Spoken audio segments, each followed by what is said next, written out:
And what do you think you're doing? What do you mean what I'm doing? I'm just trying to spice things I up a get little it. bit because if you I look get it. besides But those numbers this over is there, we don't not really how we're have supposed that to much. do this. Ah, come on, man.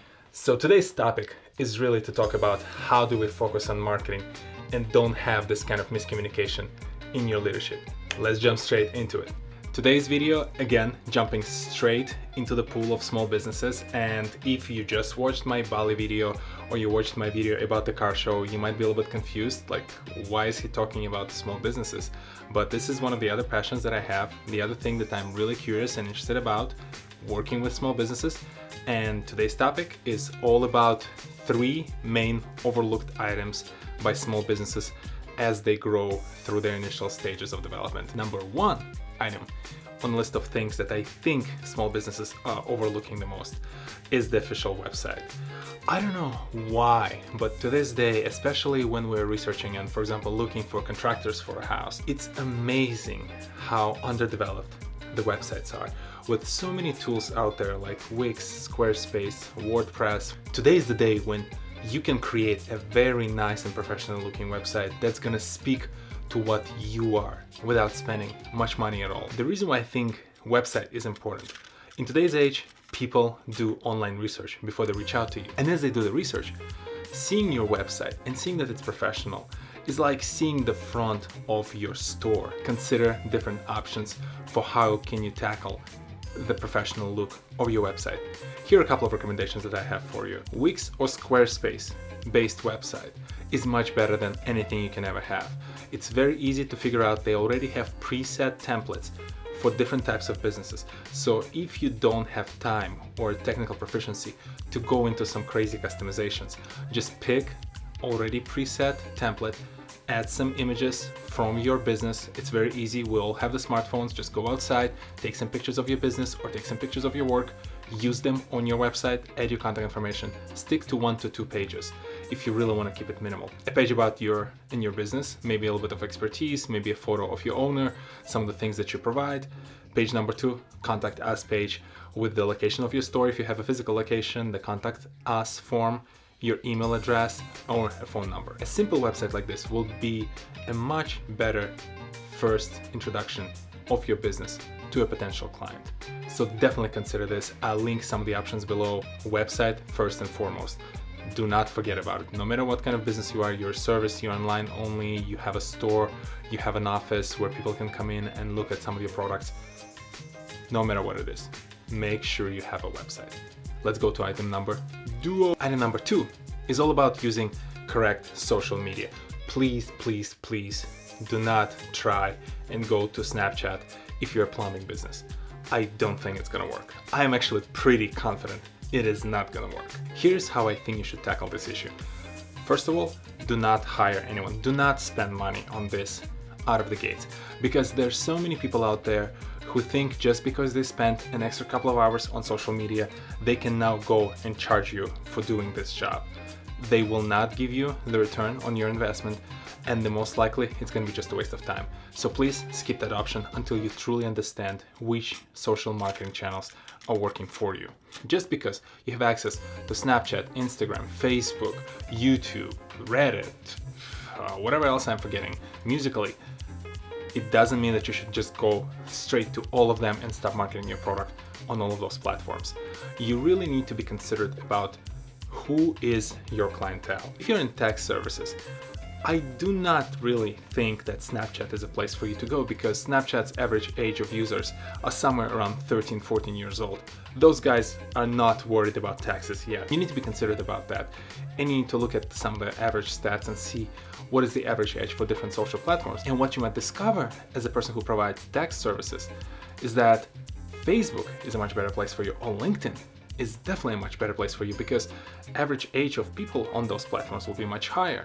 So as you reach out to them, as you use that platform to promote your business, you have a higher likelihood of converting on the actual client. And it is also especially important because as you start thinking about different social platforms, if you think about your product and how they match with each other, you will quickly realize that you do not need to be on all of those platforms at the same time. I would start with 1, maximum of 2 social platforms. So say you're gonna pick Facebook and Twitter.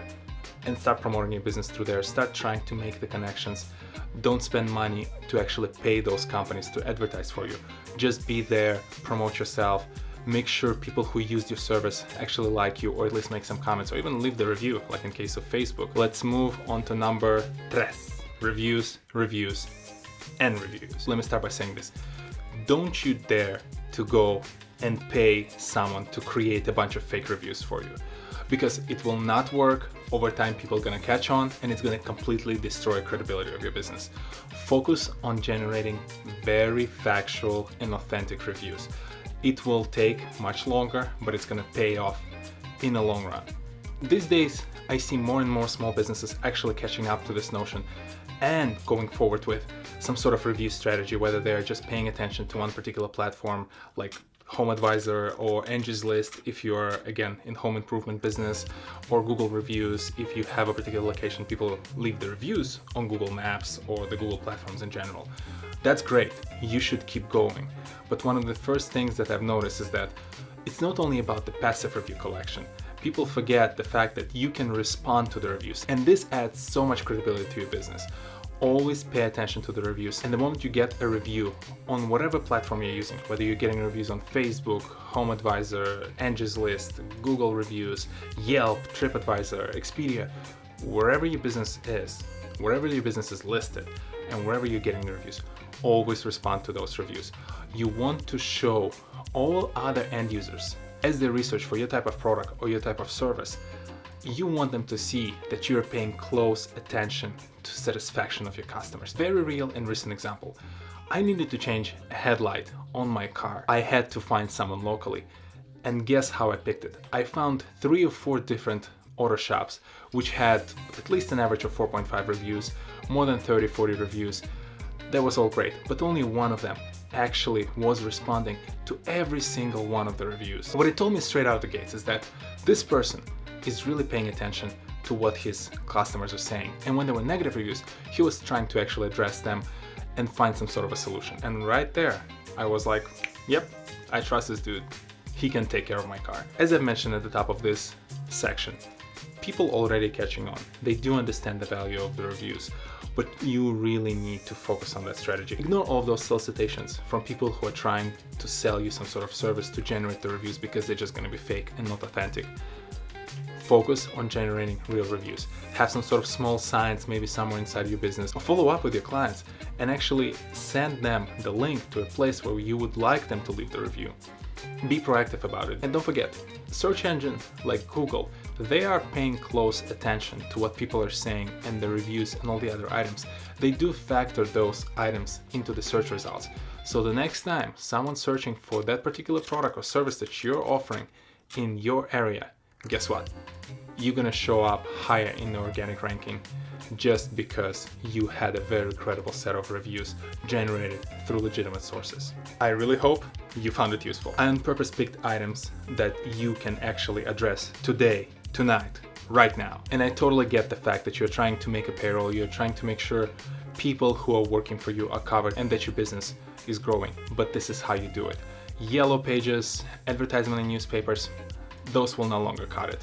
You need to start addressing the digital space because it will keep growing. People like myself, we no longer use hard materials like, those like paper printed out materials to research businesses. We now primarily go online, go through Google when we're looking for a particular service or product. So you want to make sure you're out there, and it starts from small steps. As you work on your website, work on your social media, or pay attention to your reviews, you will catch on, you will figure things out. Those things are not complicated, I promise you. They might look complicated at the very beginning, but as you start checking out some of those tools, you will see that there's a reason why 12-year-olds know how to use some of those features. As always, as I mentioned at the top of the video, I love working with small businesses and help them figure things out. I do not charge or run a consulting business. I find the intellectual challenge of figuring out someone else's business and solving a particular problem that they're facing exciting. I don't know why. For me, it's like a crossword puzzle. For some other people. Let me know in the comments below if you have any questions, particular examples. Hit me up on Twitter, Instagram, Facebook. If you want to talk a little bit more about specific examples, I'm always happy to have a little bit of a deeper discussion. Or if you think it's worth me making another video with a deep dive on one of these topics, I'm all about it. As always, thank you very much for stopping by. Thank you very much for checking out this video.